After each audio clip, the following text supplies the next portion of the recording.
மேலும் இது தொடர்பாக கருத்துக்களை பரிமாறிக்கொள்வதற்காக பாஜகவிலிருந்து விஜயதாரணி இணைப்பில் இருக்கிறார். வணக்கம் விஜயதாரணி, இது தொடர்பா உங்களுடைய கருத்துக்களை தெரிவிங்க. நேற்று கூட பாஜக சார்பா மகளிர் அணி சார்பில் இது சம்பந்தமான போராட்டம் நடைபெற்றது. உங்களுடைய கருத்துக்களை பகிர்ந்து கொள்ளுங்கள். அதாவது பாஜக சார்பாக மகளிர் அணி நேற்றைய தினம் மதுரையில் போராட்டம் நடத்தி தங்கள் எதிர்ப்பை பதிவு செய்தனர். இது தொடர்பாக இன்றும் கூட நான் உட்பட இன்னும் பெண் தலைவர்கள் நிறைய பேர் இன்னைக்கு மாண்புமிகு ஆளுநர் அவர்களை சந்திச்சு மனு வழங்குறதா இருக்கிறோம். குறிப்பா இன்னைக்கு கூட நடந்த இந்த விசாரணையில சம்பந்தப்பட்ட மாணவி சார் என்று ஒருவரை மீண்டும் மீண்டும் குறிப்பிடுகிறார். அவர் யாருங்கிறத இதுவரைக்கும் அரசோ காவல்துறையோ வெளியிடாத பட்சத்துல, கண்டுபிடிக்காத பட்சத்துல நிச்சயமா இந்த கேஸ் ஒரு வலுவிழந்த ஒரு வழக்கா தான் நம்ம பார்க்க வேண்டும். ஏனென்றால் ஞானசேகரன் கைது செய்யப்பட்டு பகடக்காயா முன்னாடி பயன்படுத்தப்படுறாரு.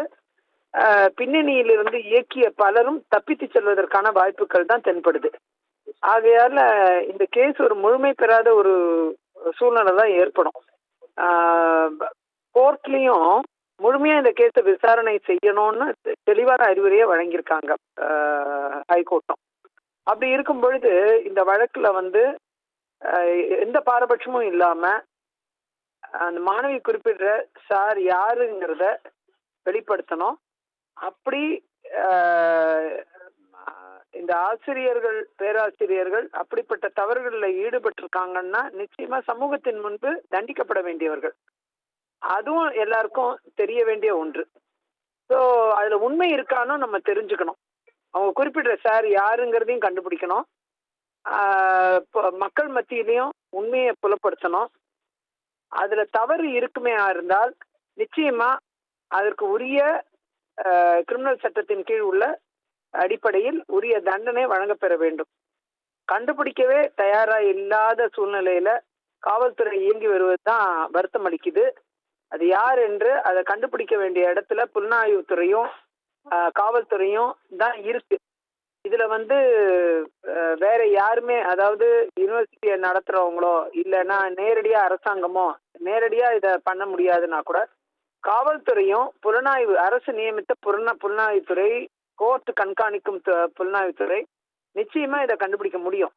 கண்டுபிடிச்சு அவர்களை சட்டத்தின் முன்பு நிறுத்தி உரிய தண்டனையை பெற்றுத்தரணும். அப்படி ஒரு வழக்குல இந்த மாதிரி செய்தாதான் பாக்கி உள்ள தவறுகள், இனியாவது தவறுகள் குறையும், மாணவர்களுக்கு உண்டான அச்சுறுத்தல் குறையும்.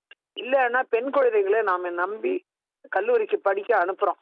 ஆனா அவங்க நிலைமை இதுதான். அவங்களுக்கு பரீட்சை எழுதுறதுக்கு இந்த மாதிரி தவறுல ஈடுபடணும், மதிப்பெண் வாங்குறதுக்கு தவறுகள்ல ஈடுபடணும் அப்படிங்கிற ஒரு அச்சுறுத்தலும் ஒரு பயமுறுத்தலும் இருந்துட்டு இருந்தா எப்படிப்பட்ட வீட்டிலிருந்து வந்த பெண்ணா இருந்தாலும் அவங்களுக்கு அந்த தாய் தகப்பன் படிக்கணும், தான் குழந்தைன்னு உயிரை நோக்கத்தோட அனுப்பக்கூடிய அந்த விஷயம் தடுமாறி போய் அவங்க ஒரு பெரிய ட்ராமால மாட்டிக்குவாங்க. ஸோ உளவியல் ரீதியாகவும் அவங்க வாழ்க்கை முழுக்க பாதிக்கப்பட்டுருவாங்க. ஆகையால இது மாதிரி பிரச்சனைகள்ல இருந்து பெண் மாணவிகளுக்கு விடுதலை அளிப்பதற்கு நிச்சயமா இந்த வழக்கு ஒரு உதாரணமா எடுத்துக்கிட்டு இதுல இருக்கக்கூடிய ஆய்வு செய்து தவறு செய்தவர்களை தண்டனைக்கு சட்டத்தில் நிறுத்தி தண்டனை பெற்றுத்தர இடத்துல காவல்துறையில்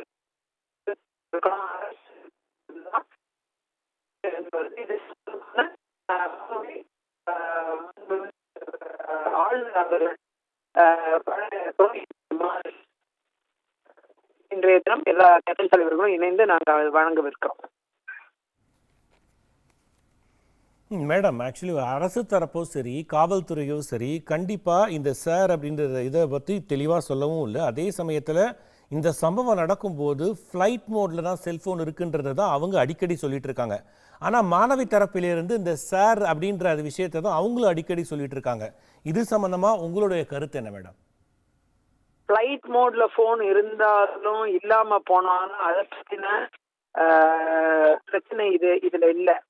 இப்படி யாருக்கோ ஒரு சில விஷயங்களை ஒளிபரப்பு செய்யறதுக்கு அது இந்த போன் மூலமா தான் பண்ணணும்னு அவசியம் இல்லை. இன்னும் எவ்வளவோ உபகரணங்கள் இருக்கு. இதெல்லாம் பயன்படுத்தி அவங்க இதெல்லாம் ஆஹ், ஒளிபரப்பு பண்றதுக்கு இல்ல பிறருக்கு அனுப்புறதுக்கு எவ்வளவோ மெத்தட்ஸ் இருக்கு.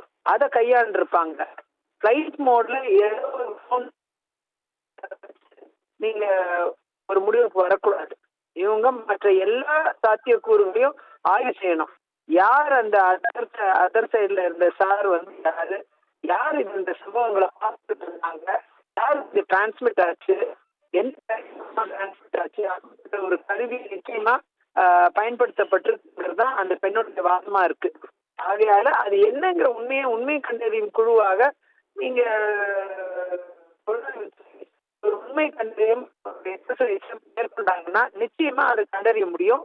நிச்சயமா அது யாருங்கிறத கண்டுபிடிக்க முடியும். அவரை சட்டத்தின் முன் நிறுத்தி தண்டனை பெற்று தருவதற்கு அவருக்கு இப்ப நிறைய பொலிட்டிக்கல் இன்ஃப்ளூயன்ஸ் இருக்கிறதா இருக்குன்னு நினைக்கிறேன். அதனாலதான் அங்க தயக்கம் இருக்குன்னு நினைக்கிறேன். அரசு தரப்புலயும் அதனாலதான் சுணக்கம் இருக்கு. புலனாய்வு முழுமை பெற வேண்டுமானால்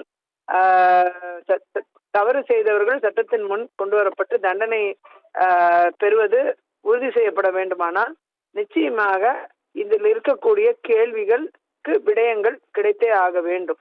ஆகையால் இந்த வினாக்களுக்கான விடைகளை புலனாய்வுத்துறை தேடி கண்டுபிடித்து அதற்கு உரிய பதிலை உயர் நீதிமன்றத்திலையும் அரசின் முன்பும் வைக்கணுங்கிறது என்னுடைய கோரிக்கையா இருக்கு. மிக்க நன்றி விஜயதாரணி மேடம்.